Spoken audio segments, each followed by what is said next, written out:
are the 7 things you should be looking for the moment you walk into a house. Let's start with the first one, and it's something almost nobody does. You're gonna look for water damage and you're gonna smell for mold. Here's how. Bring your own flashlight and actually use it. I want you to look under sinks, in closets, near the water heater, and anywhere a little dark and easy to skip past on a normal walkthrough. You're not trying to be a professional inspector here, you're just trying to catch the obvious stuff. A water stain, for example, a rusted pipe, a soft spot in the flooring.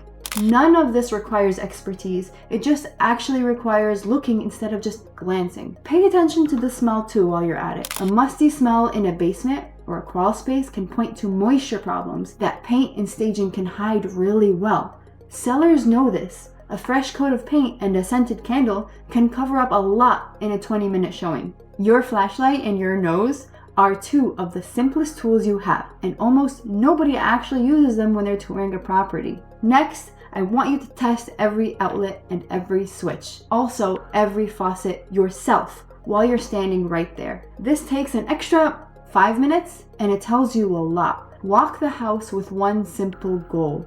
Touch everything that's supposed to work and make sure that it actually does. A switch that does nothing, an outlet that's dead, a faucet with barely any pressure.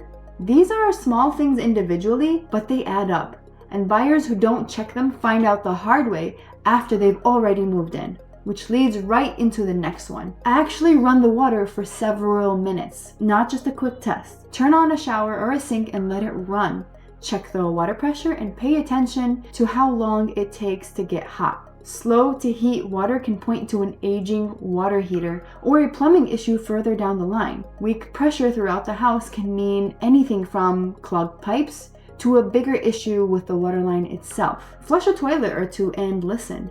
A weak flush or water that runs far too long afterward can point to an aging toilet or something worth asking about. And if the house has a basement, take a look near any floor drains. A little bit of staining or a musty ring around a drain can be a sign of past water intrusion, even if everything looks dry the day that you're touring it. I'll be honest with you, this is actually the exact list that I leaned on myself. On my second property, the market was moving so fast that getting a full inspection before the offer deadline just wasn't realistic. I'd always recommend getting a full inspection when you can, but when you can't, this is genuinely what I made sure to check myself before I signed anything. Here's one big one.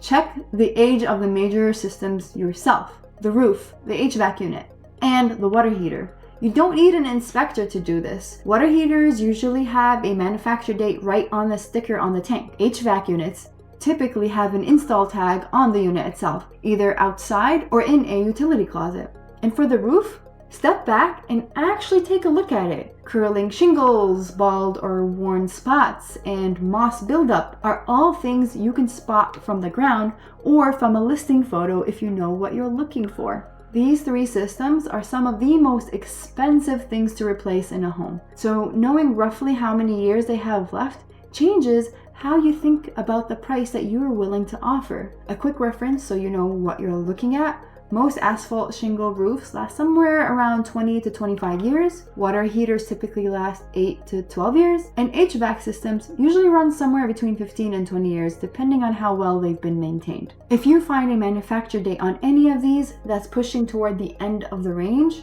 that's not automatically a deal breaker. But it's absolutely something to factor into your offer because you could be looking at a major expense within the first few years of owning the home. Next, open every window and door in the house. And yes, I mean every single one. It's easy to walk through a showing and only interact with the rooms themselves, not the actual windows and doors. Take the extra few minutes.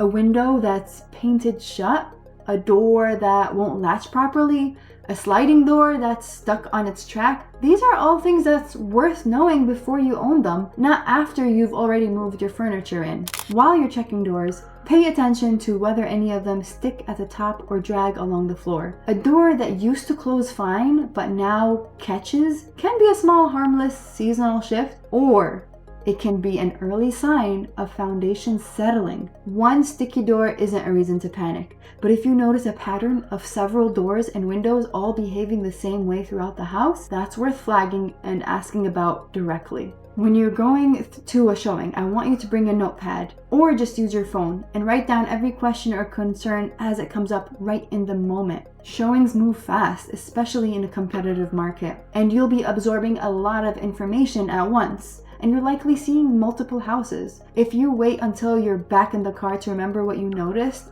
you'll genuinely forget half of it. Jot it down the second something crosses your mind, even if it feels minor. You can always decide later that it wasn't a big deal. You can't unforget something you never wrote down in the first place. Take photos and short videos as you go too, room by room. It sounds obvious, but most buyers only photograph the pretty stuff. The updated kitchen, the nice backyard. Photograph the not so pretty stuff as well. That water heater sticker, the crack you noticed in the garage floor, the outlet that didn't work. When you're comparing multiple houses later that week or trying to remember the details for your agent, having real photos beats trying to recall it from memory every time. And now, here's the last one, and it's honestly the one thing that ties everything else together. Real quick though, if you're finding tips like this useful, make sure to hit that subscribe button because I share stuff like this every single week. Also, if you're thinking about buying a house anywhere in the country, I can personally connect you with an agent that I have vetted myself. If you're here in Western New York or the Buffalo area, you can work with me and my team directly.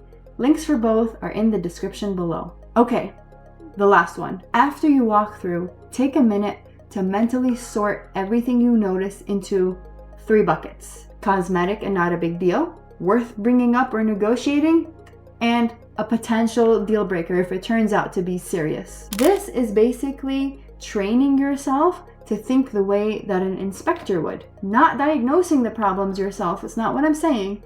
Just being honest about what actually matters versus what's just an easy fix. And here's the thing about all 7 of these points. None of them require any special expertise. You don't need to be a contractor or an engineer or even particularly handy.